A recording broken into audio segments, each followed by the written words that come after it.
नमस्कार साथियों, welcome to daily 6 PM class. इस क्लास में हम MCQ सीरीज का लेक्चर नंबर 151 डिस्कस करेंगे। क्वेश्चन नंबर फर्स्ट है निम्नलिखित कथनों पर विचार कीजिए। पहला है भारतीय राष्ट्रीय कांग्रेस की प्रथम महिला अध्यक्ष सरोजिनी नायडू थी, जो कि गलत है। भारतीय राष्ट्रीय कांग्रेस की प्रथम महिला अध्यक्ष थी एनी बेसेंट, जो कि 1917 के कलकत्ता अधिवेशन में अध्यक्षा बनी थी। तो पहला गलत है। दूसरा है भारतीय राष्ट्रीय कांग्रेस के प्रथम मुस्लिम अध्यक्ष बहरुद्दीन तैयब जी थे, एकदम सही है। 1887 के मद्रास अधिवेशन में जो है बहरुद्दीन तैयब जी अध्यक्ष बने थे कांग्रेस के, तो दूसरा सही है, तो बी सही है और ये प्रथम मुस्लिम अध्यक्ष थे। क्वेश्चन नंबर 2 है रेड क्लिफ समिति किस लिए नियुक्त की गई थी? तो रेड क्लिफ समिति भारत पाकिस्तान के विभाजन के समय भारत और पाकिस्तान के बीच सीमाओं को निर्धारित करने के लिए नियुक्त की गई थी। क्वेश्चन नंबर 3 है 1927 की बटलर कमेटी का क्या उद्देश्य था? तो इसका उद्देश्य था ब्रिटिश भारत सरकार एवं देशी रियासतों के बीच संबंध सुधारना।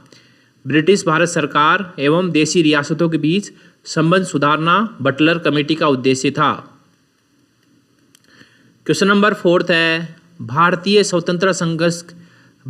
स्वतंत्रता संघर्ष के संदर्भ में निम्नलिखित घटनाओं पर विचार कीजिए। पहला है रॉयल इंडियन नेवी में गदर, तो ये 1946 की घटना है। भारत छोड़ो आंदोलन का प्रारंभ 1942 में हुआ और द्वितीय गोलमेज सम्मेलन 1931 की घटना है। तो इसको हमको सही काल अनुक्रम के अनुसार जमाना है, तो सबसे पहले 3, फिर 2, फिर 1। इसमें ऑप्शन सी हमारा आंसर हो जाएगा। नेक्स्ट क्वेश्चन है क्वेश्चन नंबर 5, बर्नियर के संदर्भ में निम्नलिखित कथनों में से कौन सा सही नहीं है? ए है बर्नियर ने भारत के विषय में तुलनात्मक अध्ययन किया। ठीक है, भारत की तुलना बर्नियर यूरोप से करता था और विशेषकर जो है फ्रांस से करता था। ठीक है, और वह ये साबित करना चाहता था कि जो भारत है, भारत की स्थिति यूरोप की तुलना में तुच्छ है, निम्न स्थिति है। ठीक है, उसने travels in the Mughal empire लिखी, एकदम सही है। उसने जो है एक पुस्तक लिखी भारत के बारे में, travels in the Mughal empire, तो सही है। पहला भी सही है, दूसरा भी सही है। तीसरा है बर्नियर के अनुसार भारत में निजी भूस्वामित्व का अभाव था, एकदम सही बात है कि बर्नियर को ऐसा लगता था कि जो भारत में भूमि का स्वामी है वह राजा होता है। ठीक है, भारत में जो है निजी भूस्वामित्व का अभाव है, यानी कि व्यक्तिगत भूमि नहीं होती है लोगों के पास, इसलिए यहाँ पर उत्पादन जो है लोग उत्पादन में इतनी रुचि नहीं लेते हैं। ठीक है, तो ऐसा बर्नियर का मानना था। डी है उसके वर्णन के अनुसार भारत में अमीर तथा सबसे गरीब के बीच मध्यम वर्ग है, गलत। बर्नियर के अनुसार भारत में 2 ही क्लास है, 2 ही वर्ग है, एक तो अमीर वर्ग और एक सबसे गरीब वर्ग, मध्यम वर्ग यहाँ अस्तित्व में नहीं है उसके अनुसार। तो इसमें हमारा डी ऑप्शन सही जो है, डी ऑप्शन हमारा आंसर हो जाएगा। क्वेश्चन नंबर 6 है मुगल काल में वली अहद निम्नलिखित में से किसको कहा जाता था? तो मुगल काल में वली अहद कहा जाता था उत्तराधिकारी को वली अहद कहा जाता था। क्वेश्चन नंबर 7 है मुगल उत्तराधिकारियों द्वारा लड़ी गई लड़ाइयों में औरंगजेब और दारा शिकोह के बीच लड़ी गई लड़ाइयों का काल अनुक्रम लगाइए।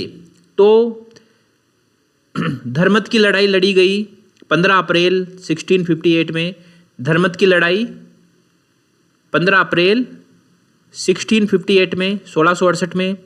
उसके बाद सामूगढ़ की लड़ाई लड़ी गई ये 29 मई 29 मई को, और ये भी 1658 में लड़ी गई 1668 में। और देवराल की लड़ाई लड़ी गई मार्च 1659 में, 1659 में। ठीक है, तो इसमें बी ऑप्शन सही हो जाएगा, धर्मत की लड़ाई, सामूगढ़ की लड़ाई और देवराल की लड़ाई। क्वेश्चन नंबर 8 है सूची फर्स्ट को सूची सेकंड से सुमेलित कीजिए तथा सूचियों के नीचे दिए गए कूटों के सही उत्तर चुनिए। सूची फर्स्ट में है लेखक और सूची सेकंड में है उनसे संबंधित रचनाएं। तो मुल्ला दाऊद ने चंदायन की रचना की थी, दामोदर कवि ने पद्मावती कथा की रचना की थी, सोमनाथ ने राग विबोध की रचना की थी और अमीर खुसरो ने आशिका की रचना की थी। मुल्ला दाऊद ने चंदायन की रचना की, दामोदर कवि ने पद्मावती कथा की रचना की, सोमनाथ ने राग विबोध की रचना की और अमीर खुसरो ने आशिका की रचना की। तो ए में आएगा 1, इसमें है, इसमें है, तो ये सी कट गया। बी में आएगा 3, बी में 3, इसमें है, तो ये 2 कट गए। और सी में आएगा 4, सी में 4 केवल बी में है, तो इसमें बी ऑप्शन हमारा आंसर हो जाएगा। क्वेश्चन नंबर 9 है, मौर्य साम्राज्य के प्रशासन के संदर्भ में निम्नलिखित कथनों में से कौन से कथन सही हैं? ठीक है, पहला है सन्निधाता मूल्यांकन और कर संग्रह का शीर्ष प्राधिकारी था। ये गलत है। मूल्यांकन और कर संग्रह का शीर्ष प्राधिकारी होता था समाहर्ता। मूल्यांकन और कर संग्रह का शीर्ष प्राधिकारी समाहर्ता होता था। और जो सन्निधाता था इसका काम था राजकोष और भंडार गृह का प्रमुख संरक्षक होता था। ये राजकोष और भंडार गृह का प्रमुख संरक्षक होता था सन्निधाता। ओके, तो पहला गलत है। दूसरा है अशोक ने विभिन्न सामाजिक समूहों तक धर्म का प्रसार करने के लिए धम्म महामात्र नियुक्त किए थे। एकदम सही बात है, तो इसमें बी ऑप्शन हमारा सही हो जाएगा। क्वेश्चन नंबर 10 है, बौद्ध धर्म के संदर्भ में निम्नलिखित कथनों पर विचार कीजिए। पहला है वे मध्यम मार्ग को मानने वाले थे। वे मध्यम मार्ग को मानने वाले थे, एकदम सही है। जो बौद्ध धर्म का सिद्धांत, प्रमुख सिद्धांत, वे मध्यम मार्ग है। ठीक है। दूसरा है वे ईश्वर और आत्मा को नहीं मानते थे, एकदम सही है।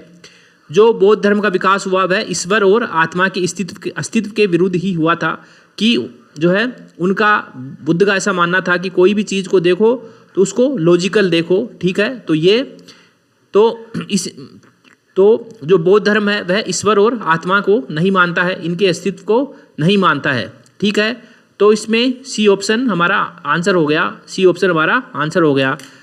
इसी के साथ MCQ सीरीज का लेक्चर नंबर 151 यहीं समाप्त होता है। मिलते हैं अगले लेक्चर में, तब तक के लिए थैंक यू वेरी मच।